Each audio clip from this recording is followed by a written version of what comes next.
Welcome to our third episode of Let's Talk About It. I am your host, Dengachek. Our topic today is the power of intuition.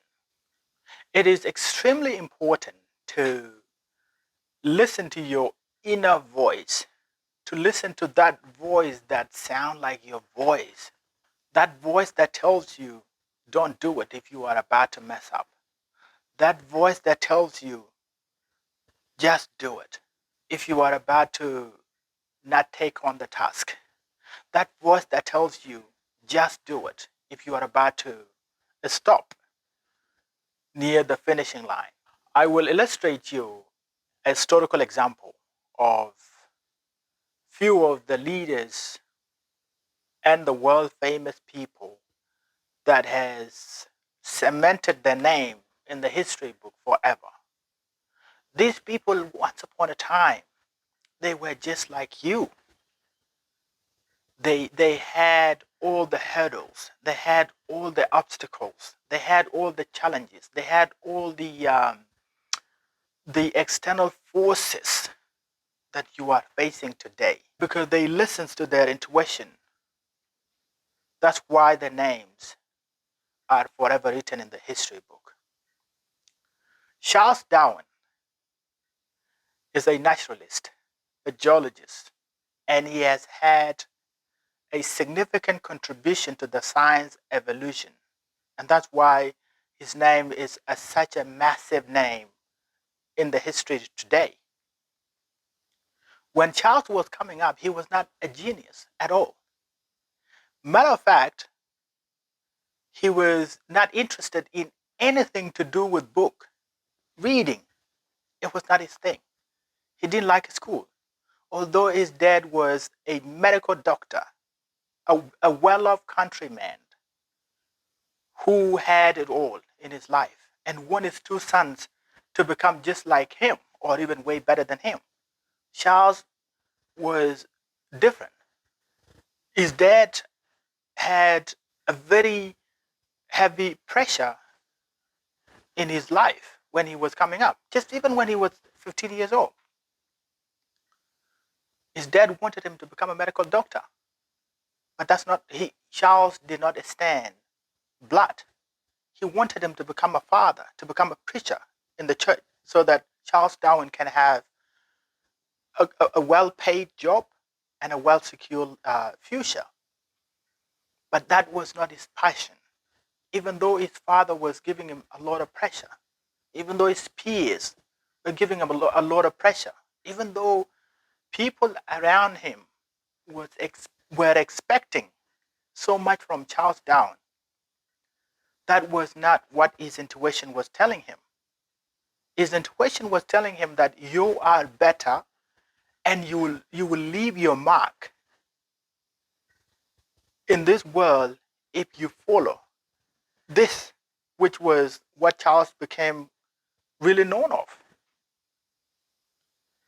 And this really infuriated his father. And his father once rebuked him.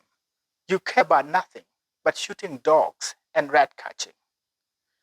You will bring disgrace to yourself and to your whole family.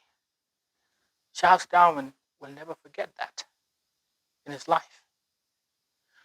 When he heard his father said that, you could tell it in the history, reading about that statement and how Charles went on to become who Charles Darwin is today.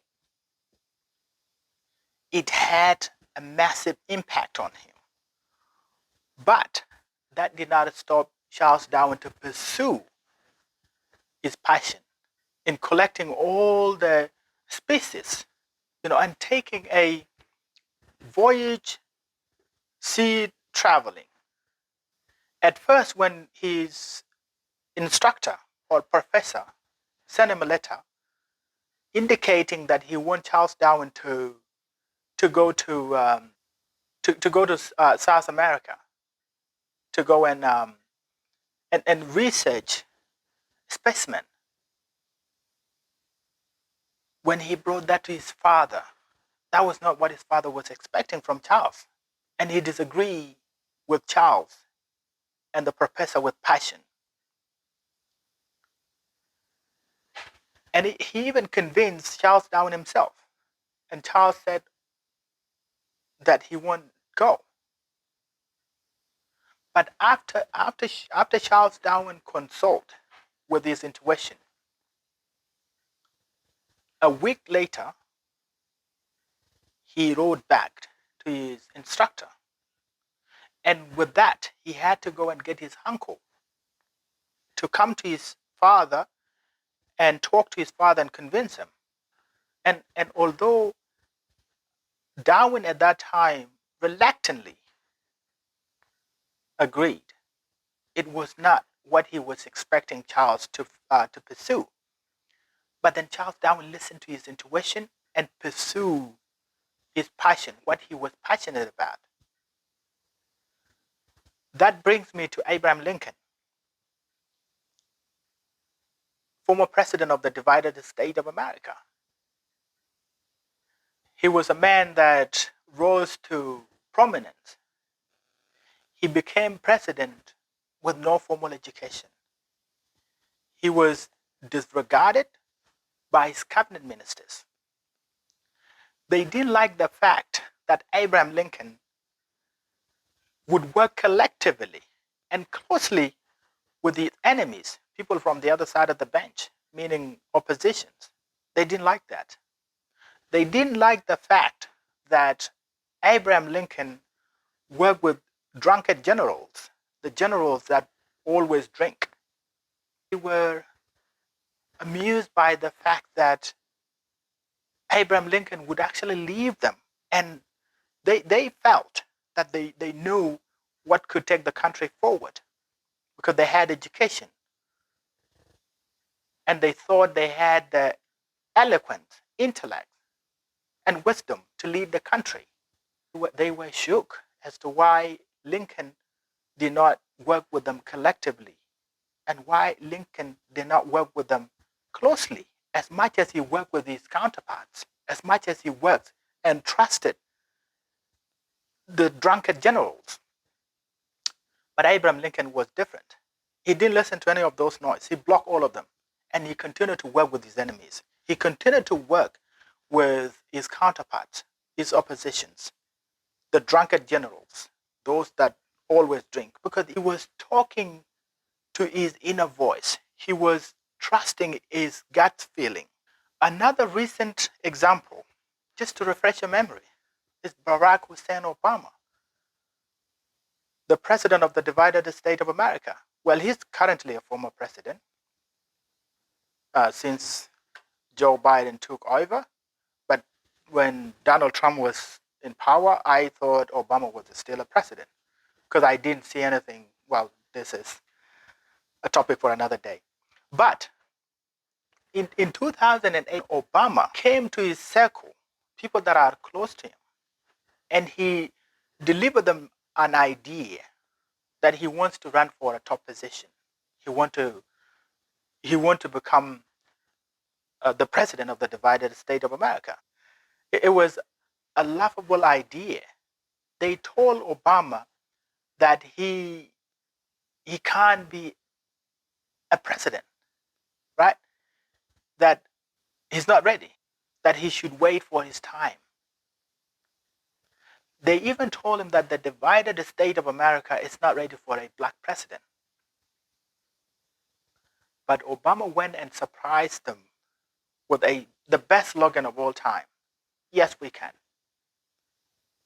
And he decided at that time to go ahead and ran for president of the divided state of America. And we all know what happened. He became the president. He won election handily and comfortably. But he was told that he can't become a president. That America was not ready for a black president.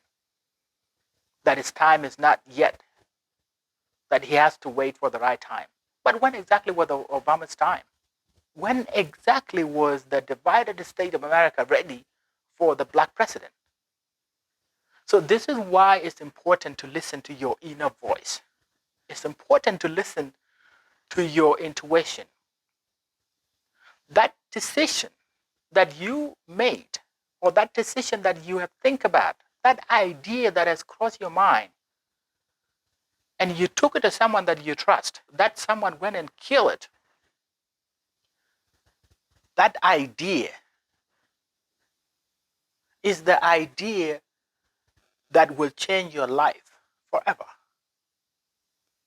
But you went and let an outsider kill it. You went and let an outsider kill it for you. So what you have basically done there, you have allowed an outsider to kill your future, to kill your dream, to kill what you had been working for. This is your responsibility. You are responsible for that. And wherever you are in life, if you're a person like that, if you're a person that depend on outsiders, if you're a person that rely on your friends, your family members, cousins, colleagues, and you don't have a strong mind to make your own independent decision, you are responsible for where you are in life as we speak. You are responsible for where you were yesterday. You are responsible for where you are today, and you will be responsible for where you will be tomorrow. Because you are the president of your own life. You are the president of your own mind. You are the leader of your own environment.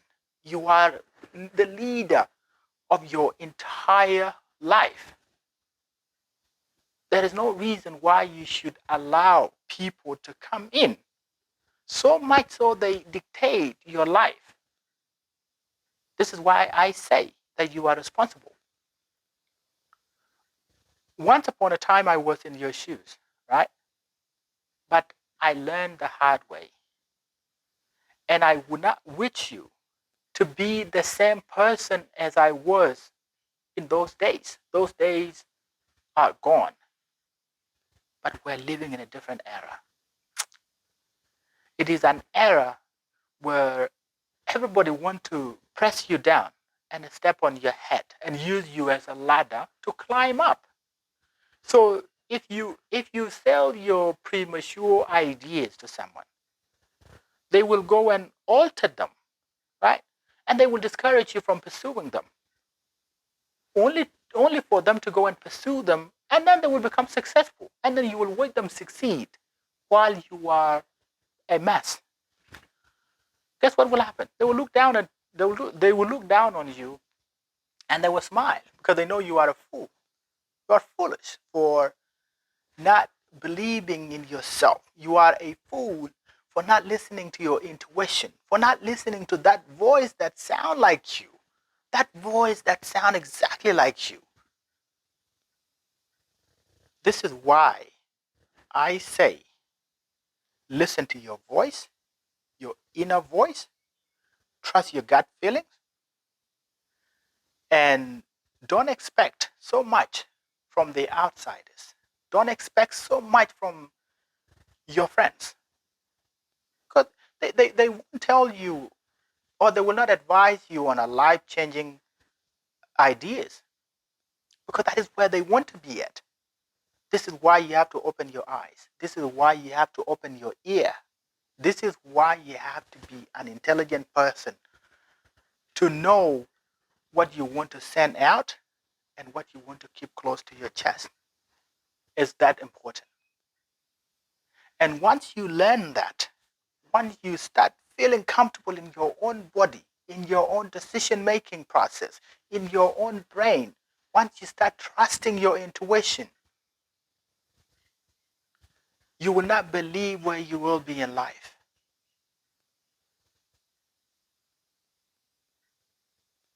When you start listening to your intuition, when you start trusting your decision, and you stop relying from anybody outside but you, and understanding that you are all you got, your mind, your eyes, use them for judgment. then you will begin to sense and you will begin to see changes. And those changes are good changes. They might push people around, they might push them away completely, but that's okay. You don't need no company. You will attract the right people when you have built yourself, when you have a strong foundation, when you are standing on your own 2 feet and you're not shaking and you're not running here and there for advice. Right people will come to your life. If you have enjoyed this video, subscribe and don't forget to turn on the notification button. Stay positive, stay tuned, let's go.